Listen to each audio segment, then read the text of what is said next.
Could have called like Bob the Builder in to help him try and break that shoe.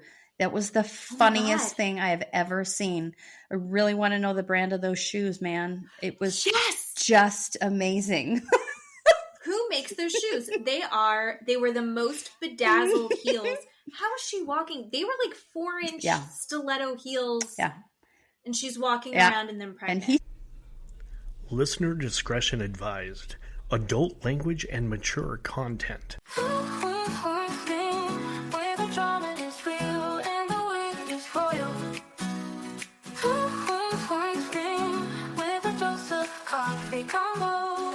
Welcome back, everybody. It is Two Queens, One Screen. I'm Jen. I'm Keeley. And we are about to wrap up the finale, the reunions of 90 Day Fiancé Last Resort, Season 2. If you hear a very quiet screaming, it's because I have some new baby kittens in the office that we're fostering. I'm not going to keep them. We're already at capacity for cats, but I have some babies in here. It's not either of our husbands, so it's an actual baby kitten. Yeah, things that we need to discuss. Just in housekeeping. case. Just in case anyone was concerned. Sure. The screaming is not Steve. No. We are very excited to be able to do this podcast and have conversations. We love watching reality TV. Yes. We love talking about reality TV. And when we make this podcast, each episode that we go through, we are literally flying by the seat of our pants. We are throwing out whatever pops into our mind. It is a stream of consciousness. And I don't know if you've noticed, but my opinion changes daily on this. Keeley, you're pretty steadfast, but you've been swayed as well. I have. In different directions. I have. You educate me quite often. I will admit to that. Yeah. Oh my God, wow. Ah. And I think you have insight. And I think what's really great is that as we have put this on YouTube and TikTok and Facebook and Instagram and Spotify and Apple Podcasts, and I know that there's more, but we're starting to get people actually listening and watching, and we're getting feedback, and that has been really fun to have those discussions and talk with those people. But a few concerns have been raised, and I want to make it super clear that if you disagree with us, tell us about it. I am comfortable being wrong. I love more information. I can't be on TikTok all the time, streaming and scooting through and getting new information that way, because I get addicted to my phone and then I would neglect my children. So if you leave a comment, I will read that. Or Keeley will read that and then tell me about it. Yep. So disagree, let us know. We are interested.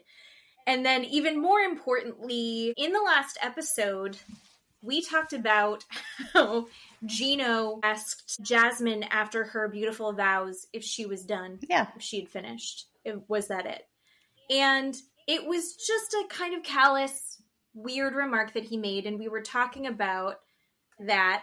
And Keeley mentioned that if she had opened up her heart to her husband in that way, and he said, "Are you done?" she would gut punch him. And I think most of us understood that Keeley isn't physically abusive to Steve in reality, that she was making a joke. But as far as I'm aware, and I've been to your home and spent weeks at a time with you all, Steve is not a battered husband. He is not. He's not. So if anyone is concerned about Steve's well-being, we will make a video where he's holding a newspaper and letting you know that he's fine. Yes. Please let me know. We will have him on camera. He will be okay. Proof of life. Proof of life. Yes. Proof of relations. You're related to him, actually. So I am. And he's okay. I have not physically assaulted him.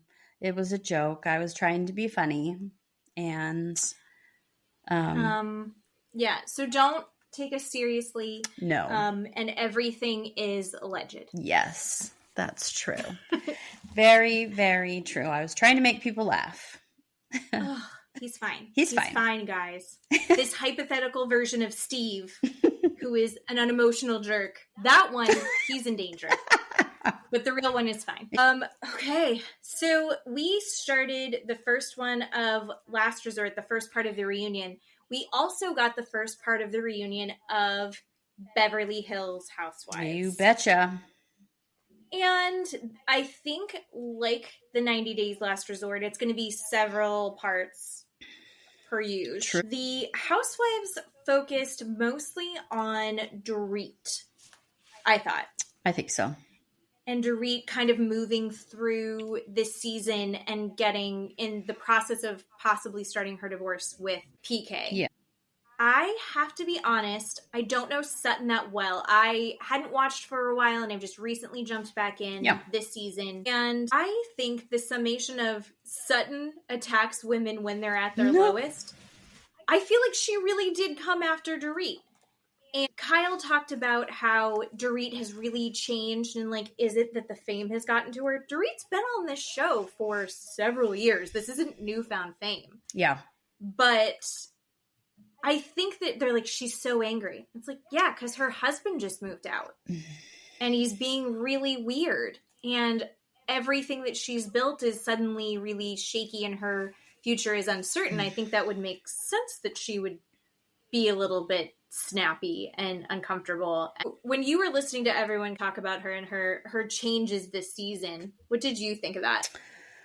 Well, two things. I think Sutton does come after the women in that group at their lowest. She absolutely went after Erica. She went after Kyle last year, and she absolutely went after Dorit this year. I agree with what Erica said in the last couple of episodes. She pretends to be a friend, and then she turns around and weaponizes what's going on in their life and uses it against them. And it's very, very sad. And I wouldn't trust Sutton in a friend group at all.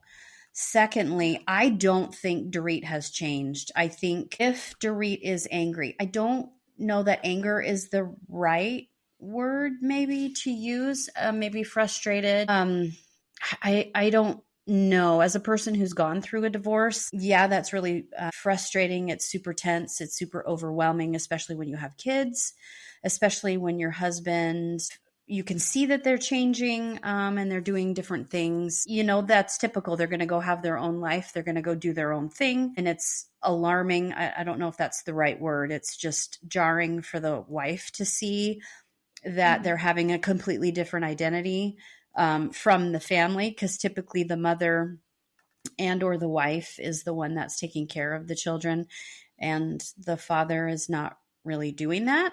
And so for the mother or the wife to see the father have a completely different identity is overwhelming and jarring, like I said, for the wife to see. And so I think Dorit is not quite understanding that. You know, they have millions and millions of dollars. I didn't have that. Most people don't have that when they go through a divorce. So they have all the money in the world to be able to take care of things and do whatever they need to do. But, you know, I can relate to Dorit in the fact that she's almost still hanging on, right? She's saying, well, I don't know what we're doing, and I don't know if I want to tell the kids, and I'm not quite sure. Maybe he will come back and let's go out to dinner and we'll talk about it. And that all of those things are normal. So I think she's just really frustrated. I think she's overwhelmed. I think she's feeling anxiety. I don't think it's anger, but I don't think she's different. You know, she might be taking it out or playing it out with these friends. Of course, they're her friend group. These things are going to happen with her friends. So that's my take. That's what I think is happening with her. Obviously, I'm not in that friend group, so I don't really know. But it's very, very difficult to go through that. And I think the longer, I do know this, the longer they drag that out, the harder it is for everybody, for herself and for her kids. I do disagree that not telling your kids. I disagree with that. I think Sutton maybe said. Yeah, I think it was Sutton said that she regrets waiting a year to tell her kids that they had filed for divorce because she wanted to make sure she was always a pillar of honesty and a place that the children could Yes. always trust in. Yeah. I thought that was a good point and good advice. No, I completely agree with that. And that is one thing I do agree with Sutton. Your children need to feel like they can trust you. And I 100% feel like, even though her kids are younger, I think her son is a little bit older, and he's old enough to feel like he can't trust his mom once he finds that out. Like, what else are you not telling me when he finds this out? And I disagree. I think she should have told them immediately. These kids are resilient. These kids can bounce back immediately when they're young like this. They can come back immediately. She can surround them with the right people, the right therapists, the right resources, that they are not going to have a long period of time where they're not going to be able to handle it. Where, you know, someone like me who doesn't have millions of dollars will struggle with that and maybe need more time to have help with their kids go through all of that. So I disagree with not telling your kids, but that's just me. So, you know, she's doing what she's doing. And Kyle is a whole nother bird with her divorce. That's a whole nother thing. But they talked to Dorit with this episode. You know, her kids are younger, obviously, than Kyle's. I think it's more important to tell Dorit's children and be upfront and get this divorce over than with Kyle's situation, because they are younger, and just move on, right? The longer you linger with little kids, the harder it is for them to get over it, because there's always that carrot hanging around. Maybe dad's going to come back. And that's not fair to them. It's just not. No. It seems like Dorit is in this situation where she's hoping that things will change with PK. I think she even said, when asked by Andy, do you want to get back together? And she said, not with how it is right now, but she still is in love with PK. Yeah. And I think that's weird because he's so ugly. Sorry. I mean, he stopped drinking and it didn't make him better looking. And usually that does something. I've just never liked PK. I've just always thought he was such a dick. I just feel so badly for her because it seems like she is in this limbo where she doesn't know what's going on. And then you see Erica and Sutton and Garcelle going, get a lawyer. If she doesn't have a lawyer yet, I'm stressed for her. Yeah. Because PK is not doing this. He's not going at this in a let's do this peacefully way at all. No. And again, I know a little bit about that side of it as well. They don't fuck around with that stuff. You need to have a lawyer. I mean, look at what Jennifer Tilly said a couple episodes ago, right? She talked about maybe possibly getting $350,000, and she ended up with part of The Simpsons, which is millions and millions and millions of dollars. That, ladies and gentlemen, is why you get an attorney. Is because you get what you are due and what you are worth, because the other side, man, women, or the other, right? They will try and not give you what you deserve, right? That's just how it works. So you go to court, you sign these documents, and you just do what you need to do. And a lot of people, they get their thoughts and feelings confused with what you need to do instead. And just because you have money, right? Like Dorit and Kyle, they still get their thoughts and feelings jumbled up in front of, I still need to have a lawyer, right? You know, and that's the problem. Erica learned that, right? She lived with a lawyer, so she knew she had to have that. I mean, aside from the criminal stuff with Erica, I think she would have known to get an attorney if they were going to divorce, if that criminal stuff was not going on. But you have to get an attorney. My divorce was basically amicable anyway, and I still did all of that. You know, you can get a default divorce, which means you don't go to court. You just sign the paperwork, you turn it in, the judge calls the case, and if you're not there, the judge signs it, and it is what's on the paperwork because nobody's there to fight it. That's a default divorce. That's how that works.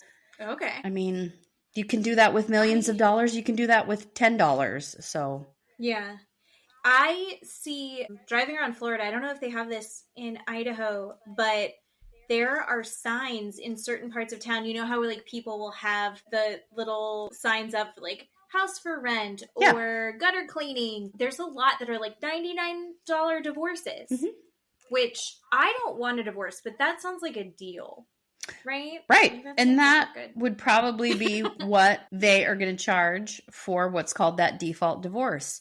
You just making sure the paperwork's in order. Right. You sign, everybody agrees, right, to what's in the paperwork. And it's just for their time to turn it into the court, and the court signs off on it. And that's about it. I'll tell you what, I don't plan on getting a divorce. Of course. But any advice that Jennifer Tilly gives, right. I will be following. Right. Right? Yeah. Jesus Christ. There's no one on any of those shows that I have ever coveted their life as much as Jennifer Tilly. Although, how crazy is it? I really hope she's going to end up on the reunion because she's just a friend of. I hope they make her the full-blown housewife. I know. She is so funny. But Wyatt, she's only really Sutton's friend. Yeah, I know. Hopefully she watches this and goes, I mean, she's a loyal friend. I think she even kind of hints that she doesn't agree with Sutton. She's like, but I'm here as Sutton's friend. Yeah. So I'm going to back up my friend. It doesn't seem like she totally agreed all the time. She's kind of like cuckoo and not totally tuned in. I would watch her anyway. She's such good television. Yeah. But anyway, should we move on and talk about some more divorces? Yes. Let's do it. Possibly. Well, although not divorcing, nothing's been confirmed yet, it seems like. I know, my goodness. Boy with the poodles already. So we began with 90 Day Fiancé, Last Resort, The Tell-All. Sean is hosting again. Sean's the best. She is so good in these. Yep. She's so good at this. They do a lot of behind the scenes work. There's so much filler in this show, but they do a lot of behind the scenes. So the first people we see are Julia and Brandon. They come in matching for cheetah print coats, which was cute. Then Josh and Rob show up together because they're all in love with each other now, these dudes from 90 Day Fiancé. So what is the group now? It's Josh, Rob. Brandon was there, Rob, and then the guy with the mom. Jamal. Who dated Jamal. Mm-hmm. I never remember his name. Yeah. They're all dancing and lip syncing and trying to make a career out of these ad videos that they're doing for 90s R&B songs. It's a weird thing that I can't tap into and understand. And Sophie shows up. Sophie got her boobs done and she looks so good. Her boobs look so good. They do look so good. She must have put some coconut oil or something all over her chest. She was dripping in oil. Yes. She was so shiny. Mm-hmm. Matt was like, what is going on with her skin? And I was like, she's oiled up. Yes. She's got her boobs done. She's got to oil those puppies up. Yep. Good for her. They looked amazing. Mm-hmm. Stacey and Florian show up together. Speaking of boobs, Stacey's boobs keep coming out of her corset top. So Florian has to like rip them off. Florian looked really good. He did. I loved his hair. But he looked like maybe he's been going out less or something. Yeah. I don't know what's going on. He, unlike PK, he's had like a bit of a glow up recently. I agree. He looks good. Ari and Bini come. Bini is dressed like a magician in a full sparkle suit. Ari has more hair extensions on her head than I've ever seen anyone ever. Yes. Although so did Natalie. Yes. Natalie had a lot of hair extensions in. What was Natalie wearing? Wow, that dress. How do you explain that dress? It was quite... I don't even know how to explain it. 80s prom? Oh, good one. Something between 80s prom and the Ice Capades? Yes. But it was black sequin, long, high neck, fitted, and then right where her butt and crotch are, that's super short mini skirt that is all a big bubble ruffle. Yes, like a balloon. Yes, I don't know. Yeah, it was, I wasn't expecting that. And Gino comes in. All of the men are dressed for a different event. Mm-hmm. Did you notice that? Like, none of them, like, Brand's just in, like, a whatever button-up. Right. And then all the way to, Gino is in his paisley suit. I think it's gray, so it was like, kind of tasteful. And then you have Rob in purple velvet and Bini in sparkle suit. Everybody was all over the place. And Jasmine wasn't there yet. Yep. Yeah. How'd you feel about Jasmine being late? Contrived. Well, I think we, as an audience, all kind of knew. Did you know? I mean, being on social media for the last month, we all knew what was going to happen. And so, I mean, nobody was surprised. I mean, if we hadn't known she was pregnant, it wouldn't have been that great, but we all knew she was pregnant. Yeah. So it wasn't that big of a deal, I don't think. They'd either made her hide it, don't say anything until the show comes out, let her hide it, / they were putting spoilers out where we watched her walk out pregnant. So the effect was completely lost. But you saw everyone on the stage react to her being pregnant. Although I think most people knew. I was going to say, that kind of bothered me because I think the cast knew also. So why are you pretending that you're shocked? I don't know. That seemed contrived to me. I don't know. I didn't really like Sean saying, do you want to say hi to Gino? And then Jasmine saying hi, and then Sean with that snarky remark saying, oh, that's kind of chilly. I mean, I like Sean, but what purpose did that serve? Gino was chilly. Yeah. Because he was like, hello. His face, when he watched her walk across, he's got a weird face as it is. And he does the little upside down mouth. And sometimes he does the upside down mouth like sad. Yeah. And he looks like a smacked puppy. Yeah. And then other times he looked genuinely terrifying. Yeah. With his angry face at her, the glare that he gave her. It was uncomfortable. Yeah. He makes reference to the fact that he has dirt, that he's hoping that Matt is going to be at the reunion because he has dirt and he's going to make Matt cry, which he said really quickly. It was right in the beginning when he was talking to Florian, I think. And then everyone walks out and she walks out and Sean was like, so Gino, I saw your face. I'm just going to ask you, are you the father of this baby? And Gino's like, no. And then she's like, so who's the father of the baby? It's Matt. Mm-hmm. And she's like, is anyone surprised to hear that? And no one's surprised to hear it. And then Gino's like, I was surprised. So I think he's going to say that she's cheating on Matt with somebody else and maybe it's somebody else's baby. I think he's trying to throw some more extra dirt into it. That's my little guess. That's interesting. I kind of thought that maybe Matt isn't going to show up. I mean, why would he, honestly? But I don't know. I mean, other than Gino saying that, you know, the normal things that Jasmine is a whore and Jasmine is a cheater, which is boring. We've heard it 17 times. What else is he going to say? I mean, he's always said, she's planned this. She's been cheating on me behind my back. Right. We've heard you say this before. I mean, what else is he going to say? I don't know. I don't know. Well, and he also doesn't need to say much. Right. Because Rob's there. Sure. The big part of what this show was, at least for this episode, was really two parts. It was what you're going to see on social media. Yeah. Rob losing his shit at Jasmine and Jasmine losing her pregnant shit at Rob. Yeah. It's explosive. Telling her that she's a whore and she's telling him that he's a clown. And then he stands up and he's screaming at her. And she stands up and I think she stood up first. I think so, yes. And Matt, when we were watching it, was like, it's inappropriate that he stood up back. Like, don't do that. I am certainly not here to say I am pro Jasmine in this. I think this whole thing sucks because we've been talking about Jasmine this whole time in the microcosm of them at the last resort. They are out of last resort now. Whatever happened with Gino and Jasmine, we're going to find out. We just know that she's not with Jasmine. She's not with Gino anymore, and we know that she's pregnant.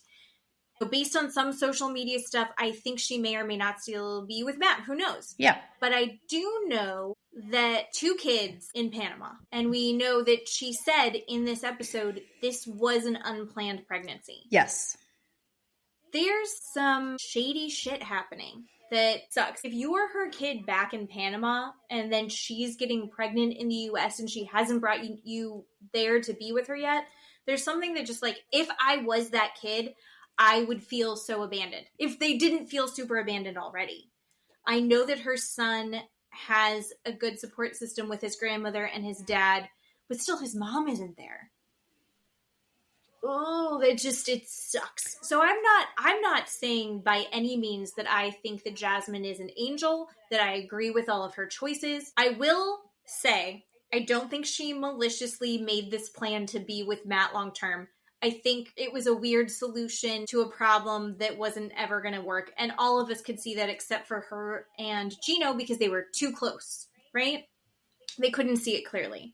I also don't think that Rob was in his right to start screaming at her and calling her a whore and baiting her. Do you have to be nicer to her because she's pregnant? Yes. Chill the fuck out. She could be a piece of shit. She's pregnant. Just let her be. It's not worth it. Yeah. It is not worth it to be the guy that called a pregnant woman a whore on national television. Come on, Rob. And then she does a worse thing, which is she takes her shoe off and throws it at him. I think she actually did it twice. Yes. And in the middle of that, all the guys are like surrounding him. There's security. They're separating everything. And Gino is so amped. Mm-hmm. He is just so excited by all of this that Rob has come to defend his honor. Mm-hmm. Gino wanted to kiss him, but he just kept patting him on the back and holding him and then going, yeah, she's a hoe. She's a hoe. Because Gino has not said that in his regular day-to-day life, but he's very excited to say hoe and make friends with these men. Rob, I think, doesn't actually give a shit about Gino. He just doesn't like Jasmine that much. Yeah. Then he comes back. She throws a shoe again. He takes her shoe and he tries to break it multiple times and he cannot. And then he asks for a lighter because he wants to set her shoe on fire. And production and security is chasing him around, trying to get a hold of him, get him to stop. He won't. Finally, he can't break the shoe, which they must be incredible shoes. But he takes him outside and chucks it on the building next door. Okay. I get that there's a lot of reasons that people would have the opinion that Jasmine sucks. I have some opinions that Jasmine sucks.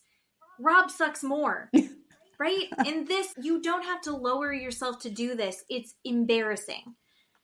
Jasmine says, you're going to go low. I'm not going to go high. I'm going to go all the way down to hell. And brings up that apparently Rob has been doing gay porn. And Rob brushes it off. I haven't been doing gay porn. And then he gives an explanation. I don't remember how he was explaining it. Something about his friend did it? I wrote it. Oh, thank God. He has a close friend that does that online. And that close friend had a lot of followers. And so then Rob and this close friend started posting together.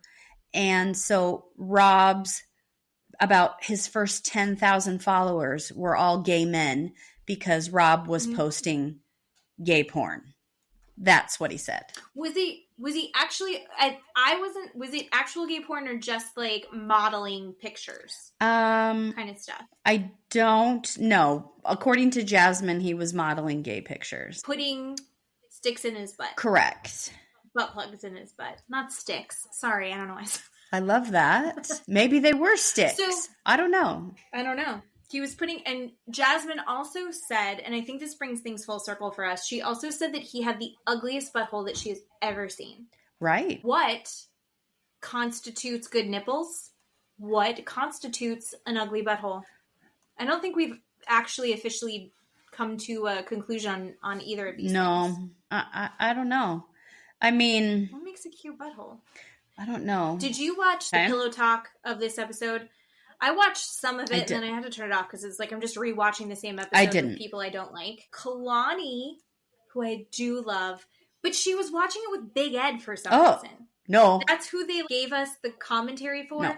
And Big Ed said that a good asshole is one that's been bleached. Like, if it's if it's ugly or not, whether or not it's bleached. And Kalani was like, I think that's just a porn thing. And he goes, I don't know, maybe it's a porn thing. And on that note, I was like, I'm going to see if I can find Rob porn. Okay. If there's a video of Rob putting stuff in his butt. Okay. I need to know for research purposes for this podcast. Mm-hmm. I can't access porn in Florida. I'm sorry. I don't understand. Right.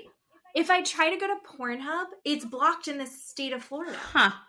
Interesting. Unless I put in my personal information to prove that I'm over the age of 18. Okay. I don't want my personal information on Pornhub. Thank you, Ron DeSantis. Nice. Thanks, Ron DeSantis. All right. Well, now your children are safe. Come on. Now my children are safe from the porn, You know. but I wasn't concerned that they were going for that. I needed it for my job. I think Big Ed is correct that a bleached butthole is probably a good-looking butthole and a waxed butthole. We cannot have hair in the butthole. It has to be waxed. So I am not familiar. I had a friend that was a spicy dancer. And the reason that we were friends is because I would get text messages in the middle of the day that were like, what brand of bleach do you use for your butthole? And I was like, there's multiple brands. I was like, I didn't even know that was a thing. That's how I learned about butthole bleaching. Okay. I'm so glad that this is going to be serious. It'll probably be a chapter in this podcast. Absolutely. Is butthole bleaching. I just didn't know much about it. I clearly don't watch enough porn. The new worlds that are opened up to us through these shows, right? Well, I've known about it because I've had Brazilian wax before, and that's what they do. They do the waxing on the butthole, but you can also ask for the bleaching when you're down there. I have not. How bad does it hurt? I have not had the bleaching, but I've had the waxing. The waxing does not hurt on the butthole at all. The vagina hurts way worse than the butthole. See, I don't. Telling you. I don't think I'm ever gonna do it. Oh, you should. It's great. Get waxed Yes. down there? Yes. I think it's terrifying. No, it's not. I'll go with you. But then I'll go with you. We'll do it together. I don't know. We'll do it together. Can you take like pain meds first? Sure. You can take a Tylenol. I think that's scary. Well, then what happens when it grows back? Do you how do you make sure you don't get like ingrown hairs or something? If I get my eyebrows waxed, I don't do my eyebrows because if I pluck or get those waxed, I break out. No, you don't. They put this special, they have like it's kind of like a micellar water. But it has special medicine in it that they put on there. Mm-hmm. How long does it take to get it done? I don't know, 10 minutes, 5 minutes. It's very quick. Okay. And how long does it hurt after you get it done? Oh, I don't know. Another 5 or 10 minutes. It doesn't last very long at all. Really? Yeah. It's very quick. And then how long are you like a dolphin for? Oh man. I don't know. You go back every once a month, 6 weeks, something like that. I don't know. It scares me. I am Elisa Rinna. Harry Hamlin likes a full bush. Oh God, honey, come on. We need to, we need to, I've said this before. We need to be able to see through it. Come on. There's grooming. Okay. There's grooming. Okay, good. There's trimming. Okay, good. But like, I will not. You don't need an airstrip. You don't need to go that low. We don't need to do that. Itchy. It's not itchy. I don't want to be like.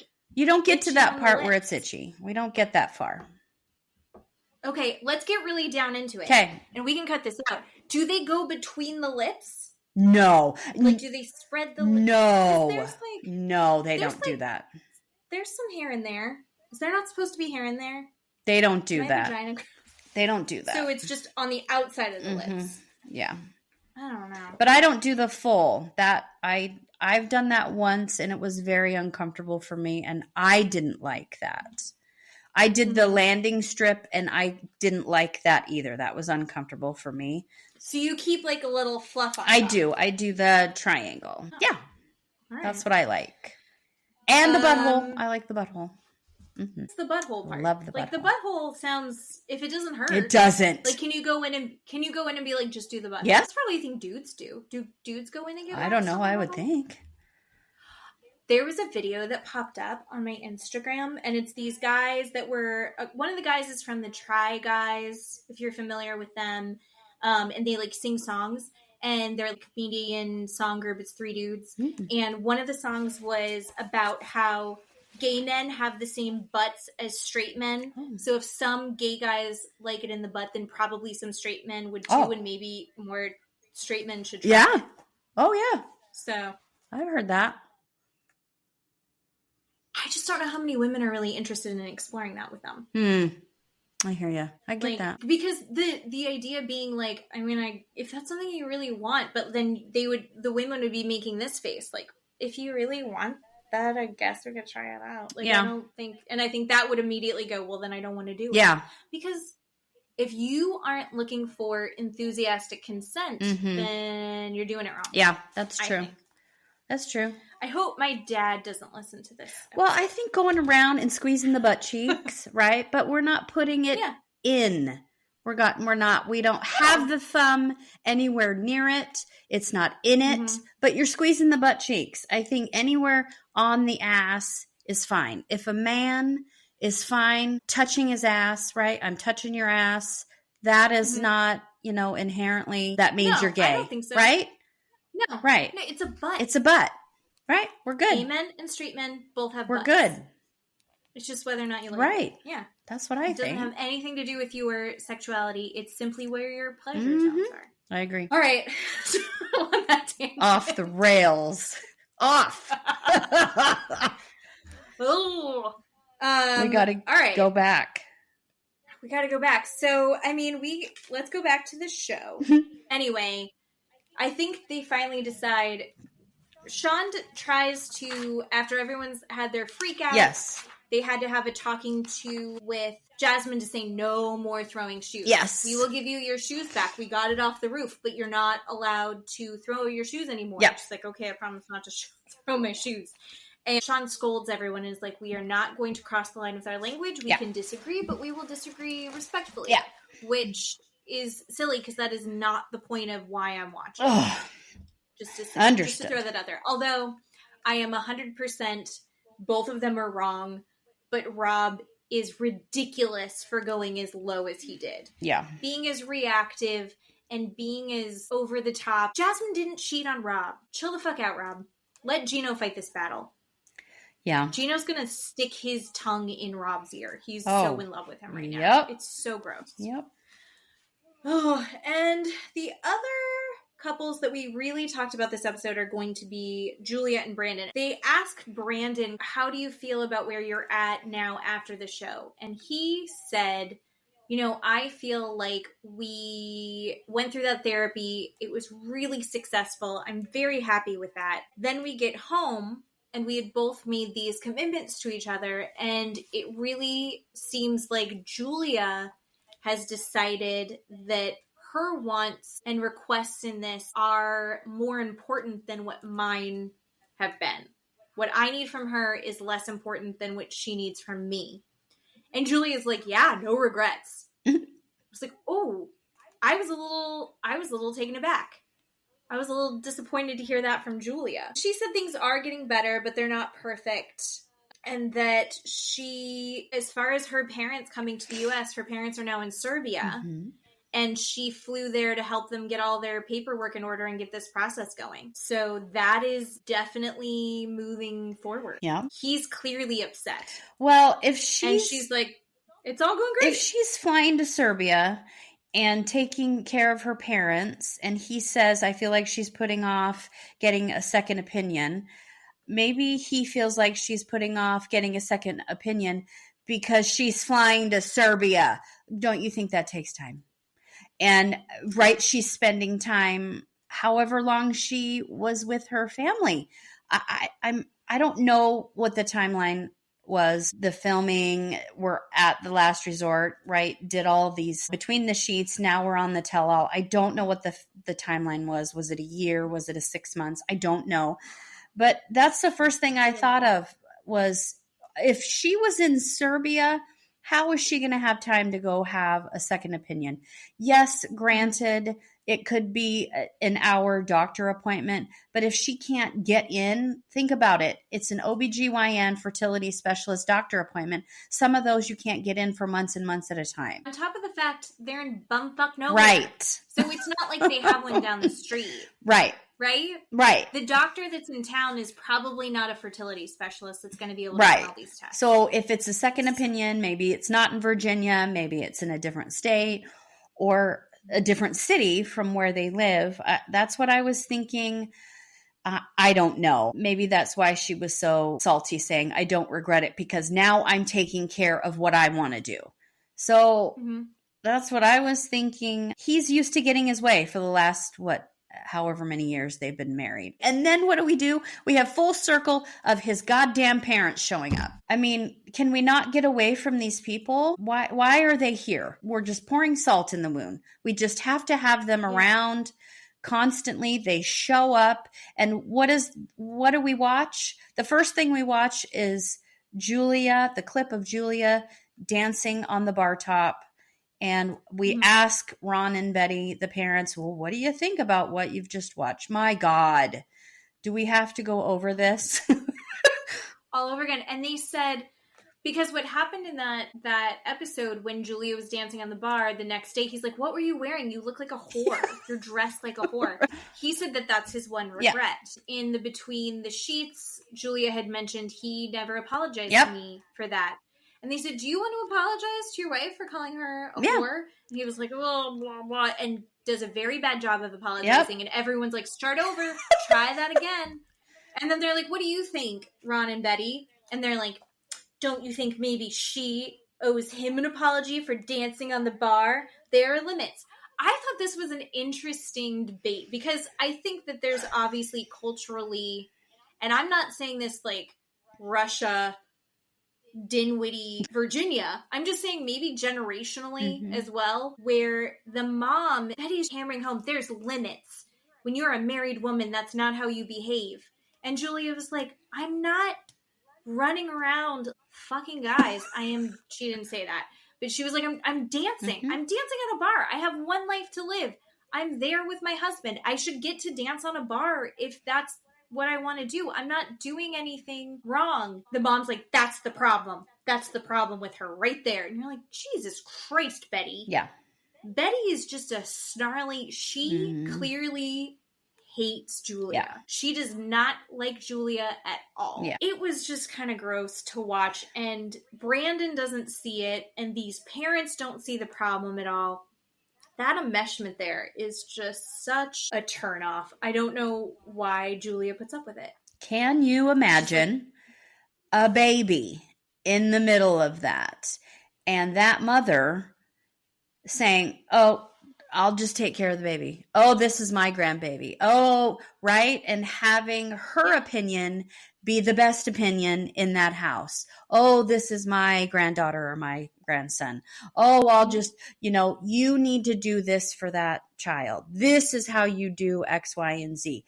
That is what I see happening. And no wonder Julia does not want to have a baby because that woman would tell her how to do that, how to parent, how to do everything. And there is no way Julia wants to put up with that crap. I mean, you and I are both parents that we don't want someone telling us how to raise our kids, coming in and saying, oh, you're doing it wrong. Oh, that's not how you discipline. Oh, they didn't do anything wrong. Why are you disciplining them? Oh, that's not how you change a diaper. Oh, well, they're crying. Just leave them there. Just let them cry. No.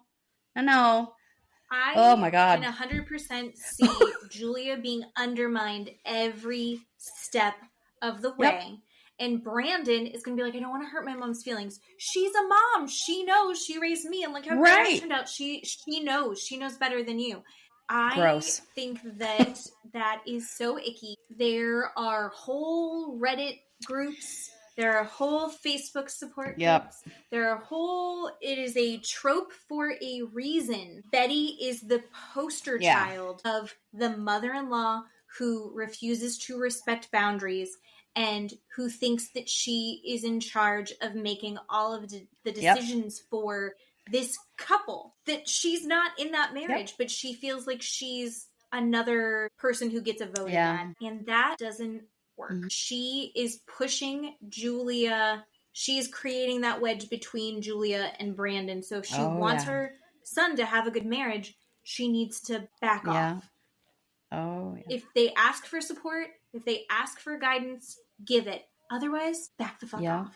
But she's not going to. And Brandon's never going to tell her to. Nope. Because they reamed into her at the tell-all. And Brandon just sat there with his arms crossed and agreed with them. Yeah, of course. Again, not choosing sides here overall between Brandon and Julia. I get why Julia's not racing to go start making babies. Yeah. I wonder if they're having sex, though. Yeah. Maybe. No.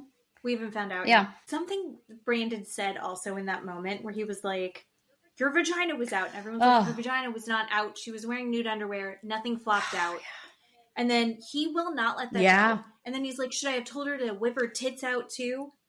His mom was right there. Why are you saying that in front of your parents? Yeah. So anyway, never mind. I think I'm actually on Julia's side. Yeah. He clearly can't leave that alone. And I came into that not on Julia's side. Now I think I am. So leave your comments below on what you think. Rob comes in hot in all of this, obviously. But we end up finding out that Rob and Sophie have been in touch since everything stopped. And first they went no contact for a couple months. And then for some reason they emailed or something. And that quickly led to their having sex again. And the entire cast went like this, just face slapped to the forehead. Everybody shook their head side to side like, what the fuck are you doing? What are you doing? And I'm honestly more irritated at Sophie than I am at Rob. Yep. And I know, like, she just literally doesn't know any better, but I was like, you just did so good. Yep. You did so good. Yep. And then you just backslid. It's like, well, I got these new boobies. Yep. And I want to show them off. Apparently, she whipped him out at the reunion so he could see them. So actually, she got the new boobies after they had sex, I guess. But he got to see them, and he was like, I wish I could have touched them. It's like, and she was like touching him and being sweet, and he's like, look at all these mixed signals. And at first, this is before we knew that they were having sex, I was like, she's just being nice to you. And then you find out that they've been sleeping together, and I was like, okay, maybe there are some mixed signals there. I can't wait for the therapist to come on the tell-all and for them to talk to them about having sex and getting back together. Like you said, Sophie, you did so good. Now you guys are back together having sex. What are you doing? What is going on? That is so not healthy. I don't know. I don't know what's going on. I don't know. It's slipping into those old patterns and just like, you need a clean break. If you're done, you're done. Be done. So we got that little tidbit from them. And while they were talking, Josh opened his fat mouth and said, well, yeah, Natalie and I are having sex too. And Natalie said, that's a lie. It's just pity sex. Right. It's not the same as Rob and Sophie because Rob actually loved Sophie and Josh never loved me. Well, I mean, she's not wrong, right? So it would follow Gino's rules of being okay. Right. So gross. I was disappointed. I was like, Natalie, come on. And we already know that in the sneak peeks that he's going to be bringing in his new girlfriend. Yep. Less than an hour after he tells everyone in the world. But we've had sex multiple times. We've had sex multiple times. Like. So he doesn't respect his new girlfriend either. Yeah. It seems like the only people that are really respecting their breakup are Ari and Bini. Yes. I did think it was funny, though. It was very cutting because Ari and Bini were talking about how they're just trying to keep things very civil. Things have been all right. They're doing their co-parenting. They haven't officially divorced, but they are splitting amicably. I can say that word. Someone made a joke about open relationship. Yeah. You're not officially broken up. Are you guys just in an open relationship? Is that what's going on? And she goes, well, Bini always thought that this was an open relationship. So she had started off the day saying, I just want to keep things as good as possible. I don't want to rock the boat at all with Bini because we're doing really well with our co-parenting.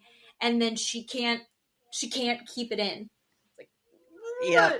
It was never, he never considered it not an open marriage. Like, oh shit.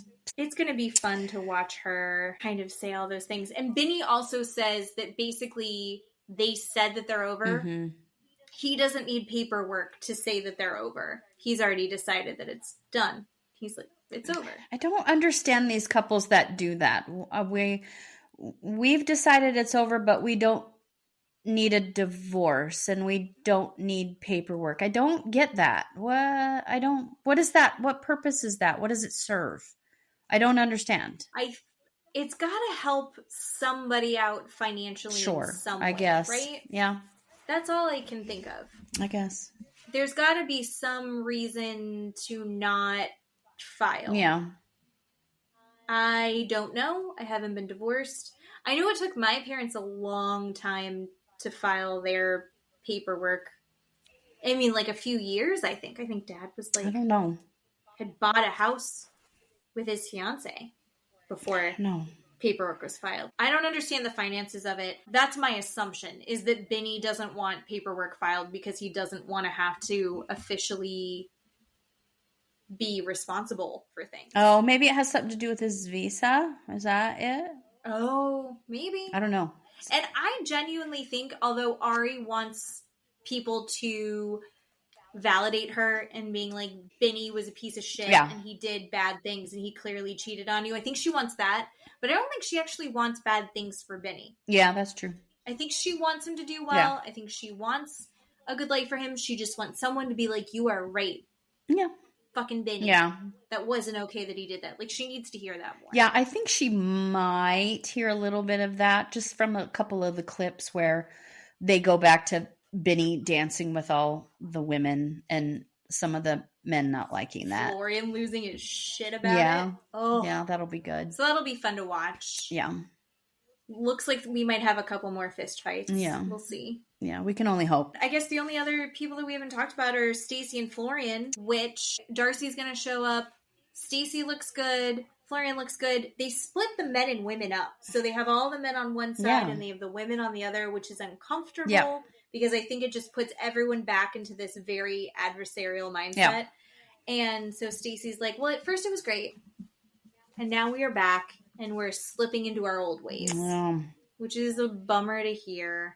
I hadn't seen Darcy's husband, Georgie, before. Oh, okay. So Georgie coming out, I think is fun. Yeah. Georgie's going to come talk some shit about Florian, yes. But Darcy looks like the lion lady.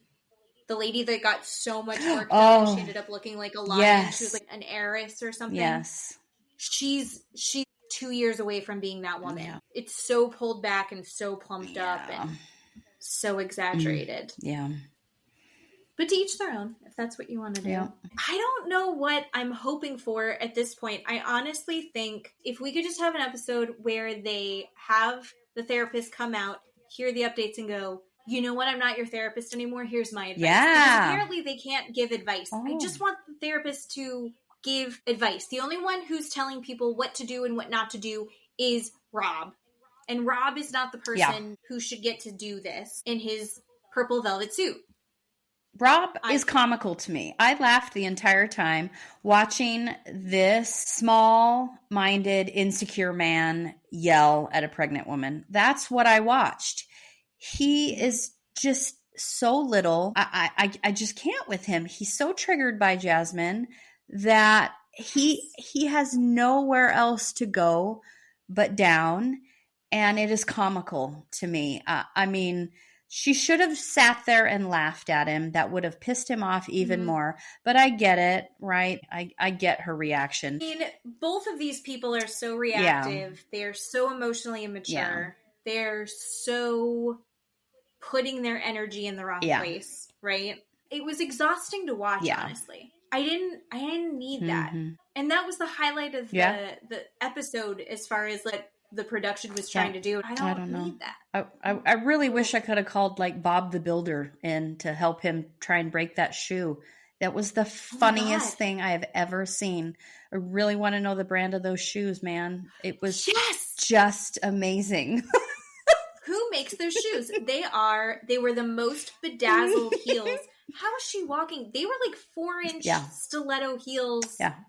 And she's walking around in them pregnant. And he smacked him a good 4 or 5 times. And he was trying to rip the heel off the shoe and he couldn't, and he kept bending over to try and get more leverage and he couldn't do it. How far along do we think Jasmine is? I've seen some of the debates online. Some people were like, could she have been pregnant at the resort? I think that's already been debunked. There's no way she was pregnant at the resort. No. Could she have been pregnant while they were filming Between the Sheets? Maybe. But this is her 3rd kid, and don't you show more like faster in like, as you get through pregnancy? Yeah. And again, I don't know the timeline, right? Like I don't know. I mean, she looks a good 6 months, right? A good 6 months along. She does. I don't think she was pregnant in Between the Sheets. That's just my opinion, but I don't know. But she's also not going to say. Of course. Yeah. She doesn't owe anybody anything. So. Well, and I think legally, if this gets brought up in the divorce with Gino, I think you keep your mouth shut. Yeah. I wouldn't be putting that out there if I had done this. Like, you keep your mouth shut. But we're all going to wonder. We're all questioning. Well, obviously it's going to come out when she has the baby. Everybody can go minus 9 months. We can do math. Yeah. So. Right. Exactly. So, but Gino, again, my theory is in the next episode, or I think there's going to be 3. I think that Gino is going to accuse her of cheating on Matt as well. But do we care? Who cares? Do we care as an audience if she cheats on a boyfriend? Why would we care? I don't get that. I think it's just Gino trying to feel validated. Yeah. Which is, this whole thing sucks. I mean, it sucks for everyone. Gino sucks. Jasmine sucks. Stacey sucks. Florian sucks. Brandon sucks. Did I already say those ones? Julia. Yeah. Definitely Rob. Yeah. Sophie sucks because she's having sex with Rob. And Ari, I don't think that Ari sucks, actually. I don't think so. Which is crazy because I really hated Ari. I know you did. I know. I'm here to have my mind changed. Yeah. I just hope this thing isn't boring. I don't want this tell-all to be boring. We are going to figure out another thing to talk about along with this. Yes. Because it's just not enough. Yeah. It's not enough. 45 minutes, I think. Yeah, it was 45 minutes. Half of it was filler. Did you notice that more than once Stacey kept going, sad? And they used it, that reaction of her going, sad. They used it more than once. At least split it up between episodes. Oh, I know. Come on. Don't put it 15 minutes from each other. So I thought that was fun. But we'll figure it out and we'll let everybody know what else we're going to talk about as we wait for the Valley. Did you see? We're so close. Did you see the interview with Jax? I don't remember. We might have sent it to each other. Jax did an interview with, I think, E, where he was like, I don't believe in talking badly publicly about your significant other. Yes. And then he goes into talking so much shit about Brittany. Here's the worst part. He starts saying, Brittany says that it was so bad for so long. Yeah, because we literally all watched how bad it was since the very beginning. And he's like, so bad for so long. How come you didn't ask us to go to therapy? How come you weren't trying to work on things with me? And it's like, we literally watched her do that last season. He's done so much cocaine that he cannot remember what he literally has filmed himself doing. He's like, why did she want to have another baby with me? It's like, because she was trying to make it work. And because her clock is ticking. Because you're a dumbass. They make cute babies, so she's like, we should do this again before my time's up.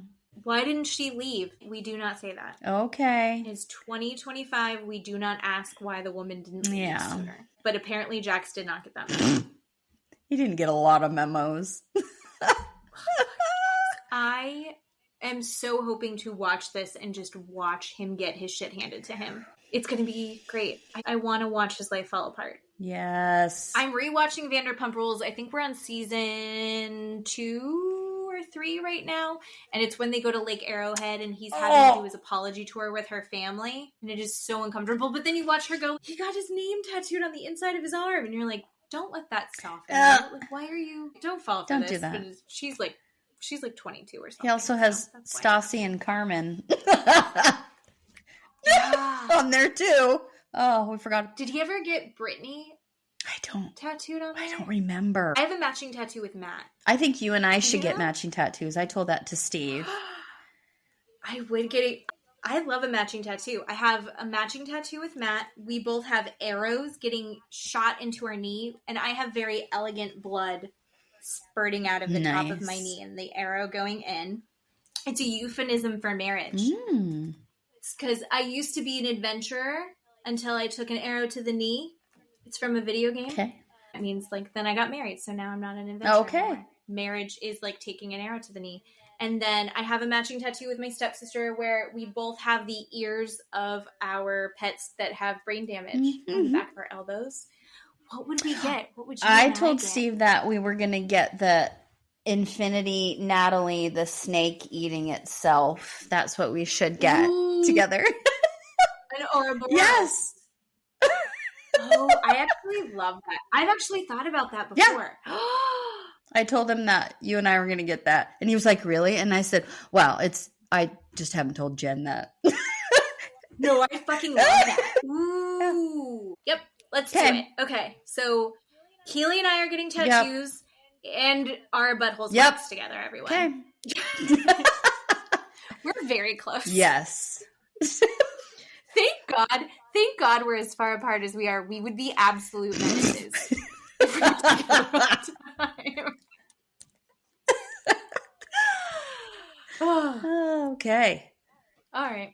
Well, on that note, everyone, please discuss who you think is right and wrong in all of the couples in the comments. Who is right and wrong? Keeley and I. What are your opinions? And what constitutes a good-looking butthole? Yeah. Yeah. And then we'll see you next week. Yep. See you next week. Bye. Bye-bye.